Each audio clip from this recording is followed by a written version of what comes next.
ছোট্ট বন্ধুরা, আজ তোমাদের একটা বাঁশির গল্প শোনাবো। ছোট্ট ছাগলছানা সাম্বা, সে তার বাবা মার সাথে হাসি খুশি সব সময় থাকতো। সুখী একটা পরিবার। তার বাবা সব সময় গলায় একটা বাঁশি ঝুলিয়ে থাক এবং সেটা সব সময় বাজাতো এবং অনেক জোরে জোরে বাজাতো, অনেক শব্দ করে। একদিন সাম্বা তার বাবার কাছে সেই বাঁশিটা চায়। বাবা, আমাকে ওই বাঁশিটা দিবে, আমি বাজাবো বন্ধুদের সামনে। বাবা বাঁশিটি দেয় না। তাই একদিন সে তার বাবার বাঁশিটি নিয়ে জোরে জোরে শব্দ করে বাঁশিটি বাজাতে থাকে। শুনে তার বন্ধু বান্ধব সবাই মাঠে চলে এলো খেলাধুলা করতে। সাম্বা, তুমি অনেক জোরে বাঁশি বাজাও, আমরা এ শব্দ অনেক দূর থেকে শুনতে পেয়েছি। হ্যাঁ, আমিও শুনতে পেয়েছি, এর জন্য তোমাদের কাছে এলাম। বাঁশির শব্দটা অনেক জোরে ছিল। যদি আমি এই বাঁশিটা পেতাম তাহলে খুব ইঁদুরগুলোকে ধরতে পেতাম। কত মজা হতো। হ্যাঁ হ্যাঁ, ঠিক বলেছে। তোমার বাঁশির শব্দটা অনেক জোরে ছিল, আমি অনেক দূর থেকে শুনতে পেয়েছি। তুমি কি আরও বাঁশিটি বাজাতে পারবে? আমরা সবাই নাচবো। ঠিক আছে, আমি বাজাচ্ছি, তো নাচো।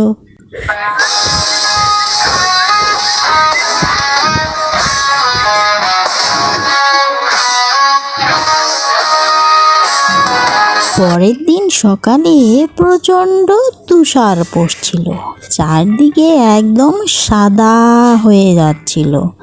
আর টেবিলের উপর বাঁশিটা ঠিক একইভাবেই ছাগল সাম্বা নিয়ে নিল আর বাজাতে থাকলো বন্ধুদের সামনে। দেখো, চারদিকে অনেক তুষার পড়ছে, আমরা এই তুষারগুলো দিয়ে খেলাধুলা করব।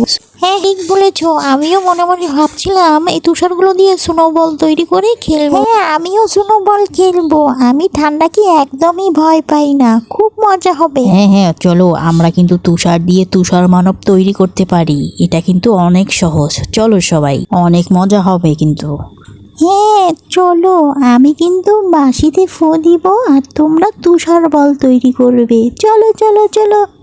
এই বলে তারা সবাই স্নোবল তৈরি করে সবার হাতে হাতে এবং বড় করে একটা স্নো মানব তৈরি করে। স্নো মানবটা এরকম অনেক বড় ছিল, দেখতে এরকমই ছিল।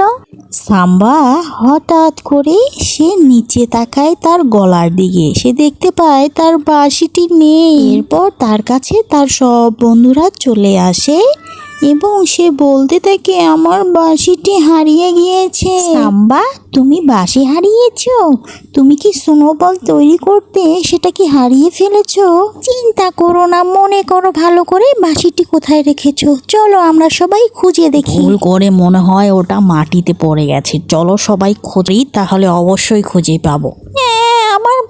আমার বাঁশি এনে দাও, নইলে বাবা আমাকে মেরেই ফেলবে, আমাকে অনেক বকা দেবে। আমার বাঁশি খুঁজে দাও। এরপর সাম্বার বন্ধুরা সবাই মিলে বাঁশি খোঁজাখুঁজি করতে শুরু করলো।